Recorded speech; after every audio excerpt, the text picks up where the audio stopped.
تو 3 انعامات اللہ تعالیٰ نے اپنے حبیب صلی اللہ علیہ وسلم پہ کیے، جو اصل ٹاپک کی طرف دوبارہ ہم آ جاتے ہیں۔ پہلا انعام، آپ یتیم تھے، اللہ نے آپ کو ٹھکانہ دیا۔ دوسرا انعام، آپ علم نہیں تھا آپ کے پاس حلال و حرام کا، اللہ نے آپ کو شریعت کا علم دیا۔ تیسرا، آپ غریب تھے، اللہ نے آپ کو غنی کر دیا۔ یہاں بھی ایک ٹیکنیکل پوائنٹ، پھر قیام تام کی طرف چلتے ہیں تو ذرا علمی باتیں ہیں نا بیچ میں آ جائیں۔ دیکھو، غنی کیا ہے اللہ نے۔ غنی کا مطلب کیا ہوتا ہے؟ ایسا انتظام کر دینا کہ آپ دوسروں کے محتاج نہ رہیں۔ آج ہمارے ہاں فقیروں کو بھیک دے دے کے اور بگاڑ دیتے ہیں۔ فقیروں کو بھیک دے دے کے، آپ تحقیق کرو کسی فقیر کے بارے میں، مستحق ہے نا، اس کو اسٹیبل کر دو۔ اور اگر آپ کو یہ اندازہ ہو جائے یہ کمبخت اسٹیبل ہونا ہی نہیں چاہتا ہے، اس کو لت پڑ گئی ہے، پھر مت دو اس کو۔ میرا بہت تجربہ ہوا ہے، کوئی نوجوان آیا بھیک مانگ رہا ہے، میں نے کہا کوئی بات نہیں، آپ کو کتنے پیسے چاہیے؟ جی 500 روپے چاہیے۔ میں نے کہا ہماری مسجد میں فرنٹ ایریا ذرا خراب ہوا ہے، اس کو تھوڑا صفائی کر دو، میں آپ کو 500 روپے دے دوں گا۔ ایسا غائب ہوا مارکیٹ سے شارٹ۔ اس کا مطلب یہ پروفیشنل بھکاری ہے، اس کو آپ 500 روپے دے کے غنی کر دو گے۔ اور زیادہ غنی کی ڈیفینیشن سمجھ میں آئی؟ مالدار ہونا نہیں ہے، غنی مستغنی سے نکلا ہے، بے پرواہ، کسی کی ضرورت نہیں ہے۔ ہمارے نبی غنی کرتے تھے لوگوں کو اور غنی بننے کی ترغیب دیتے تھے۔ مشہور واقعہ ہے نا، ایک شخص بھیک مانگنے کے لیے آیا، آپ صلی اللہ علیہ وسلم نے اس کو حکم دیا کہ گھر میں جو کچھ ہے لے کر آؤ۔ وہ برتن لے کر آیا، اس کو آپ نے بیچا، نیلام کیا، کلہڑا دیا، کہا جنگلوں سے لکڑیاں کاٹ کے لاؤ بیچو۔ وہ لائے، 1 درہم کے 2 درہم، 2 کے 4 درہم ہو گئے۔ تو یہ نبی نے ان کو بھیک نہیں دی بلکہ ان کو کیا کر دیا؟ غنی کر دیا آپ صلی اللہ علیہ وسلم۔ تو معاشرے میں ایسے لوگوں کو تلاش کیا کریں جو اسٹیبل نہیں ہیں، اور ان کو پراپر غنی کرنے کی کوشش کریں۔ بھیک دے دے کے نوجوانوں کو بگاڑیں مت، وہ سٹے لگا، جب محنت کر کے پیسہ کمائے گا تو سٹوں پہ ضائع نہیں کرے گا، گٹکوں پہ ضائع نہیں کرے گا وہ۔ تو میں یہ عرض کر رہا تھا، اللہ نے اپنے حبیب صلی اللہ علیہ وسلم پہ 3 انعامات بتائے۔ یتیم تھے، ٹھکانہ دیا، غریب تھے، غنی کر دیا، اور علم نہیں تھا، اللہ نے آپ کو کیا دیا؟ علم۔ اللہ نے یہ 3 بڑے بڑے انعامات بیان کر کے اللہ نے نبی صلی اللہ علیہ وسلم کو حکم دیا کہ ان تینوں انعامات کا آپ شکر ادا کریں۔ ان تینوں انعامات کا آپ کیا کریں؟ شکر ادا۔ کیسے؟ ہم جب شکر ادا کرنا چاہتے ہیں، ہم کیا کہتے ہیں؟ اللہ تیرا شکر۔ ہم سمجھتے ہیں شکر ادا ہو گیا۔ اللہ ہم پر کوئی انعام کرے، ہم کہتے ہیں اللہ کا بڑا فضل ہے، ہم سمجھتے ہیں اس کا شکر ادا بولو ہو گیا۔ آواز تو سب کو صحیح آ رہی ہے نا؟ اتنا کافی نہیں ہے، یہ بھی ضروری ہے کہ منہ سے بول دیں کہ اللہ کا شکر ہے، لیکن اتنا کافی نہیں۔ اگر اتنا کافی ہوتا تو اللہ اپنے حبیب پر 3 انعام کر کے کہتا کہ اے نبی آپ شکر ادا کر دیں، زبان سے کیا کہہ دیں؟ الحمدللہ۔ نا نا نا، قرآن نے کہا آپ یتیم تھے، ہم نے آپ کو کی کفالت کا انتظام کیا، لہذا فَأَمَّا الْيَتِيمَ فَلَا تَقْهَرْ، اب کسی یتیم کو آپ کو دھکے دینے کی اجازت نہیں ہے، آپ کو یتیموں کی کفالت کرنی پڑے گی۔ سمجھ میں آ رہی ہے کہ نہیں آ رہی ہے؟ نعمت کا شکر یہ ہے کہ جو اللہ نے آپ پر انعام کیا وہی انعام آپ آگے پارسل کر دو۔ سمجھ رہے ہو؟ اس کی قدر کرو کہ میں یتیم تھا، اللہ انتظام نہ کرتا تو میرا کیا حال ہوتا۔ لہذا معاشرے میں اگر میرے رشتہ داروں میں کوئی یتیم ہوتا ہے تو میں نے بھی اس کے ساتھ احسان کرنا ہے۔ دوسرا، اللہ نے آپ کو شریعت سے بے خبر پایا، باخبر کر دیا، اس کا حکم دیا اما بنعمت ربک فحدث۔ رب نے جو آپ پر نعمتیں کی ہیں، علم کی نعمت خاص طور پر، اس کو آگے آپ نے بیان کرنا ہے۔ جو علم اللہ نے آپ کو دیا ہے اسے لوگوں میں تقسیم کرنا ہے۔ علم کی نعمت کیا ہے کہ اس میں بخل نہ کرے انسان، چاہے وہ دین کا علم ہو یا دنیا کا علم ہو۔ آج کسی سے اس کے بارے میں اس کے پاس کوئی نالج ہو، آپ لینے کے لیے چلے جائیں، بعض لوگ سخی ہوتے ہیں، بعض گھنٹہ لگا دو کہ وہ آپ کو نالج نہیں دیں گے، اس کو یہ ڈر ہوتا ہے کہ یہ بھی نہ سیکھ جائے کہیں۔ تیسرا انعام اللہ نے کیا کیا؟ آپ مسکین تھے، غریب تھے، اللہ نے غنی کر دیا. لہذا وَأَمَّا السَّائِلَ فَلَا تَنْهَرْ، کوئی مانگنے کے لیے آئے تو اس کو دھتکارنا نہیں ہے. اس سے ہمیں کیا پتہ چلتا ہے بھائی، اس آیت سے، کہ اللہ ہم سے یہ چاہتے ہیں کہ جس نوعیت کا اللہ نے ہم پر احسان کیا، ہم اسی نوعیت کا احسان مخلوق پہ کرنا شروع کر دیں. سمجھ میں آ رہی ہے بات کہ نہیں آ رہی ہے؟ جس نوعیت کا اللہ نے احسان کیا. اور یہ بات قرآن میں دوسری جگہ بھی ہے. قارون کے بارے میں موسیٰ علیہ السلام نے قارون سے کہا احسن کما احسن اللہ الیک، تجھے اللہ نے بے تحاشا دولت دی ہے، اتنی دولت کہ لتنوء بالعصبۃ اولی القوہ، ایک بہت بڑی جماعت اونٹوں پہ چابیاں لے کے چلا کرتی تھی خزانوں کی، اتنی زیادہ دولت دی ہے. تو جب تجھے اللہ نے اتنی دولت دی کہ تجھ پر احسان کیا ہے، تو تو بھی اللہ کی مخلوق پر احسان کر. اگر کوئی دولت مند تاجر اپنی دولت پر سانپ بن کے بیٹھ جاتا ہے، بخل کرتا ہے، زبان سے کروڑہا گنا کہتا رہے کہ اللہ کا دیا میرے پاس بہت کچھ ہے، لیکن اللہ اتنی بات کو شکر ماننے کے لیے تیار نہیں ہے، اس کو اپنی دولت میں غریبوں پہ خرچ کرنا پڑے گا. سمجھتے ہو کہ نہیں سمجھتے ہو؟ تو میں اور آپ اللہ کے احسانات کے سمندر میں ڈوبے ہوئے ہیں. ہمیں دیکھنا ہے دائیں بائیں. سب سے بڑی نعمت جو ہمیں ملی ہے وہ توحید کی نعمت ملی. اللہ نے ہمیں مسلم گھرانے میں پیدا کیا. اس کا تقاضا یہ ہے کہ جو غیر مسلم ہیں ہم ان کو مسلم بنانے کی کوشش کریں. کذالک کنتم من قبل، اللہ نے صحابہ سے کیا فرمایا؟ جنگ میں صحابی رسول نے، ایک شخص آیا نا لڑنے کے لیے، تو جب وہ تلوار کی زد میں آیا تو اس نے فوراً کلمہ پڑھ لیا، تو صحابی رسول نے اس کو قتل کر دیا کہ یہ تو موت کے ڈر سے کلمہ پڑھ رہا ہے. ہمارے نبی کو علم ہوا، آپ صلی اللہ علیہ وسلم اتنا غضبناک ہوئے، فرمایا ہلا شققت قلبا، تم نے اس کے دل کو چیر کے کیوں نہیں دیکھا؟ تم کیسے کہہ رہے ہو کہ تلوار کے ڈر سے کلمہ پڑھا ہے؟ اس پہ قرآن کی آیت نازل ہوئی کذالک کنتم من قبل، اے ایمان والو تم بھی تو پہلے کافر تھے، اللہ نے اپنے فضل سے تمہیں کیا کیا؟ مسلمان بنا دیا. اب تم کسی کافر جو مسلمان ہو رہا ہے اس کے ساتھ ایسا سلوک کیوں کر رہے ہو؟ کیوں ایسا سلوک کر رہے ہو؟ تو اللہ نے آپ کو اسلام کی نعمت دی. اس نعمت کا تقاضا کیا ہے؟ اس اسلام کو دنیا میں پھیلانے کی کوشش کی جائے. اللہ نے آپ کو داڑھی رکھنے کی توفیق دی. اس نعمت کا تقاضا کیا ہے؟ کہ دوسروں کو بھی ہدایت کی کوشش کی جائے. اللہ نے آپ کو مال دیا. اس نعمت کا تقاضا یہ ہے کہ اس مال کو لوگوں پہ خرچ کے دوسروں کو بھی مالدار بنانے کی کوشش کی جائے. اللہ نے آپ کو کوئی خاص علم دیا، ہنر دیا، اس کو اپنے پاس رکھ کے مت بیٹھو، اس علم کو لوگوں میں ڈیوائڈ کرنے کی کوشش کرو.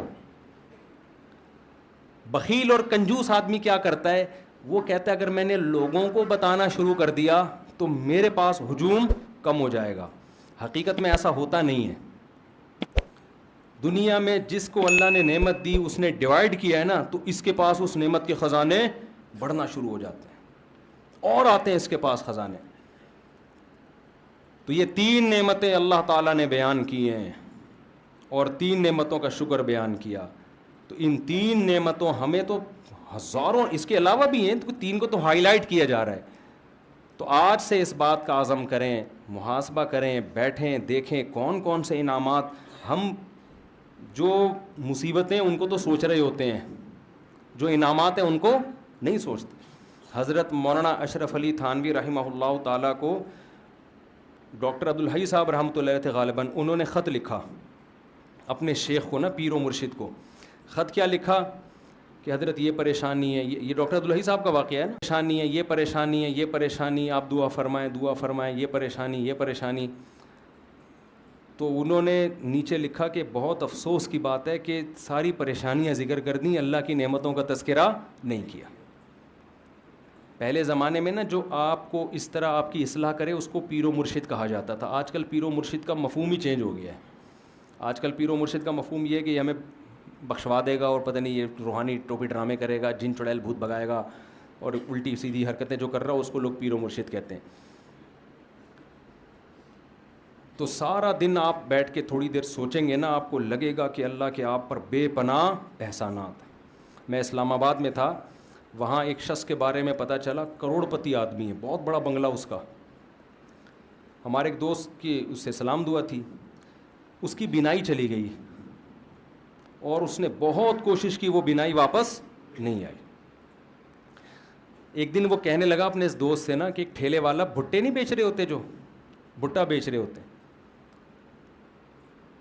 تو اپنے دوست سے کہنے لگا، اس دوست نے مجھے بتایا کہ یار اگر یہ بھٹے والا میری ساری دولت بھی، اسلام آباد کا بنگلہ، میرا بزنس لے لے، یہ بھٹے کی ریڑھی مجھے دے دے اور آنکھیں دے دے، تو میں اس پہ تیار ہوں۔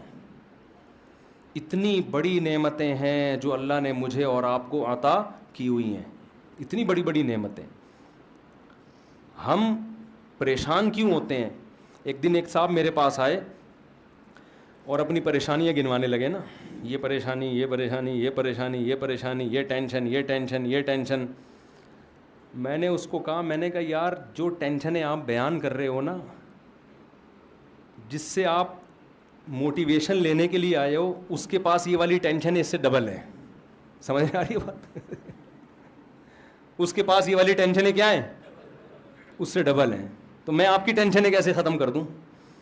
میں نے کہا آپ کے ساتھ مسئلہ ٹینشنوں کا نہیں ہے، آپ کے ساتھ مسئلہ یہ ہے کہ آپ نے اس دنیا کو مسافر خانہ نہیں سمجھا، جو نعمتیں ہیں وہ دیکھ نہیں رہے، جو چیزیں نہیں ہیں ان کو ٹینشن سمجھ رہے ہو۔ اور دنیا میں کوئی آدمی ایسا ہے کہ اس کی ساری خواہشات پوری ہو جائیں؟ بولو نا، دنیا میں کوئی ہو نہیں سکتا۔ وجہ کیا ہے؟ ام للانسان ما تمنا، قرآن کہتے ہیں کیا انسان یہ سمجھتے ہے جو تمنا کرے گا مل جائے گا؟ یہ تو ممکن نہیں ہے۔ یہاں ہم نے یہ دیکھنا کیا کیا ملا ہوا ہے، یہ نہیں دیکھنا کیا کیا نہیں ملا ہوا۔ لوگ یہ دیکھ رہے ہوتے ہیں، وہ ڈیفینس میں رہتا ہے، میں ناظم آباد میں رہتا ہوں، وہ بھائی تو یہ دیکھ، تو ناظم آباد میں رہ رہا ہے، وہ گندے نالے کے پل پہ رہ رہا ہے وہ بندہ فلاں، اور جو گندے نالے پہ رہتا ہے وہ دیکھے یار گندے نالے پہ گھر تو ملا ہوا ہے، اگلا تو فٹ پاتھ پہ سو رہا ہے۔ جو فٹ پاتھ پہ سو رہا ہے وہ کہے کہ یار میں سو تو رہا ہوں نا۔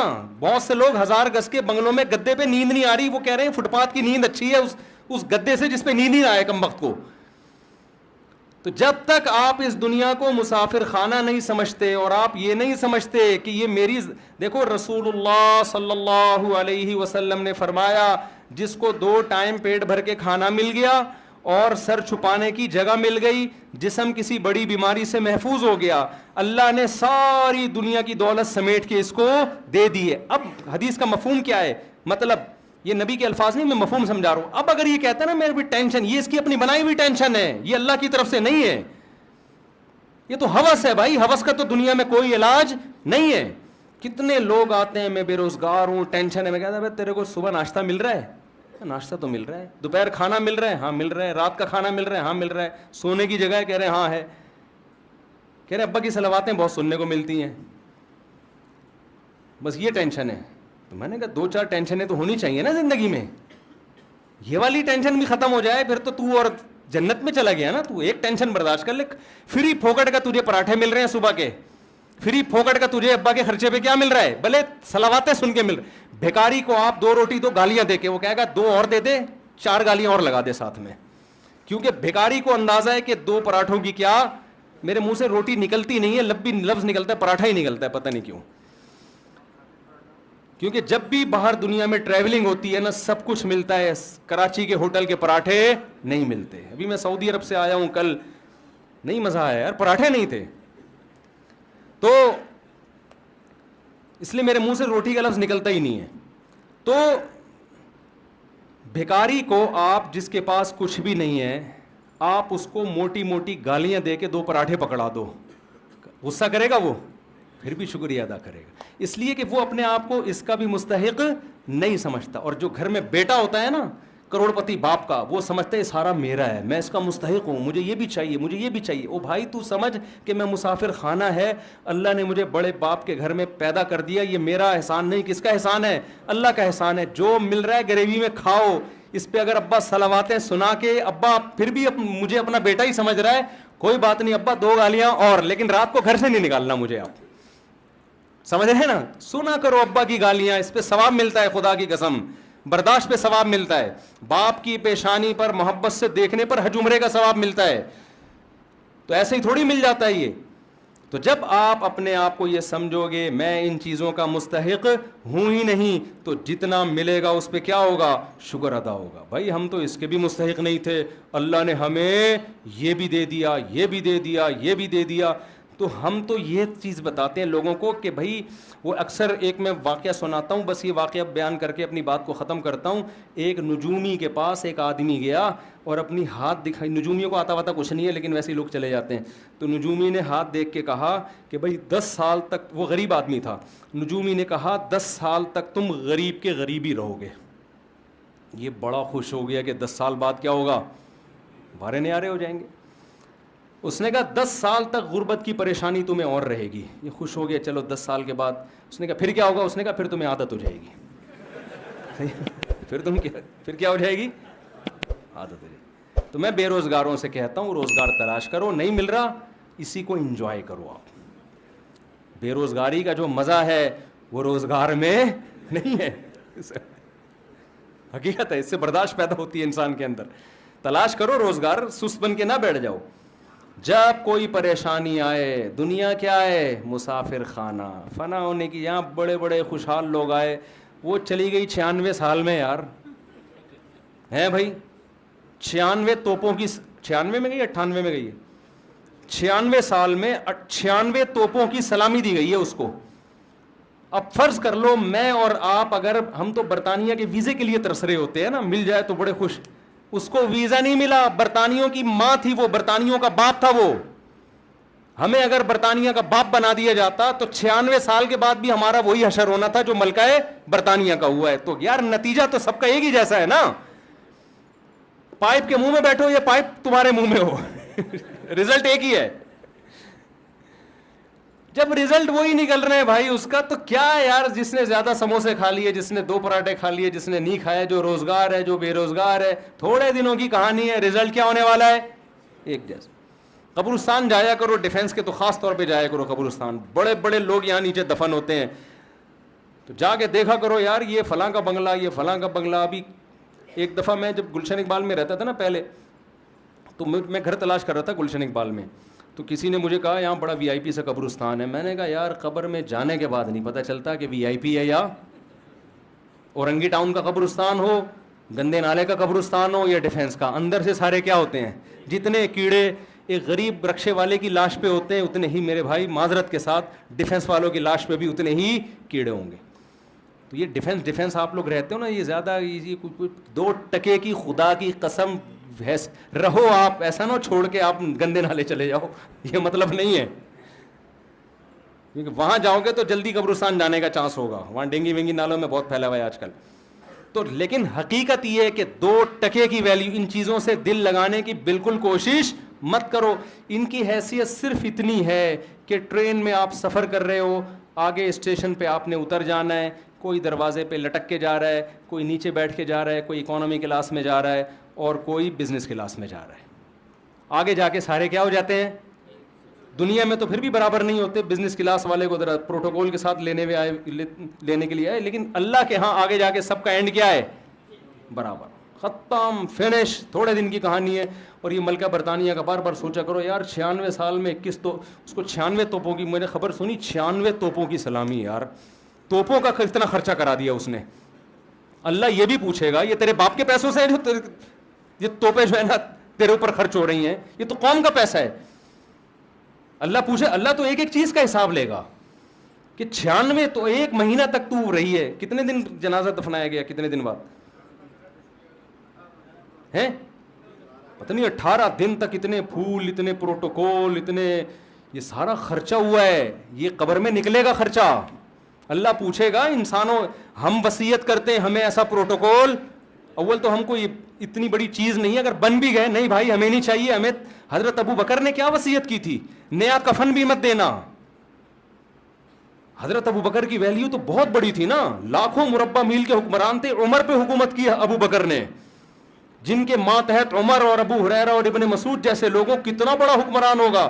وصیت کر رہے ہیں میں جب مر جاؤں تو مجھے پرانے کپڑوں میں دفنانا, نیا کفن مجھے مت دینا. نئے کپڑے زندہ لوگوں کے لیے ہیں, جانے والوں کے لیے نئے کپڑے نہیں ہوتے. وہ سمجھتے تھے بھائی یہ مسافر خانہ ہے. تو غیر مسلموں کی چیزوں سے متاثر مت ہو خدا کا واسطہ.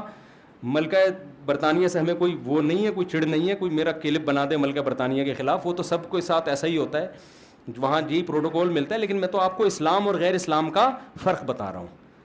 ملکہ برطانیہ اور اسلام کا فرق نہیں بتا رہا آپ کو, ہماری ملکہ اور ان کی ملکہ کا فرق نہیں. ہمارے ہاں تو ملکائیں جاتی ہیں تو وہ دفنانے کے لیے چیز, ہماری ملکہ تو بے نظیر بھٹو تھی نا. ہمارے یہاں تو ملکہ جاتے ہیں الگ اسٹائل سے ہیں. کوئی بم دھماکے میں جا رہا ہے اس کو کیا پروٹوکول, ضیاء الحق گیا وہ بوٹی بیچارے کی وہ شہادت کے بعد کچھ 2-4 چیزیں ملی ہیں, تو ہم تو ویسے ایسا پروٹوکول دے ہی نہیں سکتے. ہمارے یہاں نیچرل طریقے سے نہیں جاتے لوگ, ٹھیک ہے نا. ہمارے یہاں نیچرل سسٹم ہی نہیں ہے بڑے لوگوں کے جانے کا دنیا سے. ہمارے یہاں کوئی دھماکہ ہوتا ہے وہ چلے گئے جی, اخبار میں آ گئے جی انتقال ہو گیا, کیسے ہوا یہ زیادہ ڈیٹیل میں جاتے ہی نہیں ہماری قوم. تو دنیا کو مسافر خانہ جب انسان سمجھتا ہے تو مال کی محبت اس میں کم ہوتی ہے. پھر اللہ کے شکر کرنے کا پھر شکر کرنے کا جذبہ پیدا ہوتا ہے. مجھے اللہ نے یہ بھی دیا, مجھے اللہ نے یہ بھی دیا, مجھے اللہ نے یہ بھی دیا, تو پھر خرچ کرے گا نا. پھر نبی پر اللہ نے احسانات گنوائے تو نبی نے بھی اس کا شکر ادا کیا, تو اللہ ہم پر بھی احسانات گنواتا ہے. اور اگر ہم یہی بیٹھے رہے ہم پر احسانات کیا ہے, میرے لیے تو یہ ٹینشن ہے, میرے لیے تو یہ ٹینشن ہے, تو شکر کے خاک ادا کرے گا بھائی. شکر وہی ادا کرتا ہے جو مانتا ہے کہ اللہ کے مجھ پر احسانات ہیں. اور مانتا وہ ہے جو دنیا کو مسافر خانہ سمجھتا ہے, جو یہ سمجھتا ہے کہ میری نیڈ یہ نہیں ہے, میری ضرورتیں یہ نہیں ہیں, مجھے میری ضرورتوں سے بہت زیادہ دے دیے. اللہ تعالی ہم سب کو سمجھنے کی, عمل کی توفیق عطا فرمائے.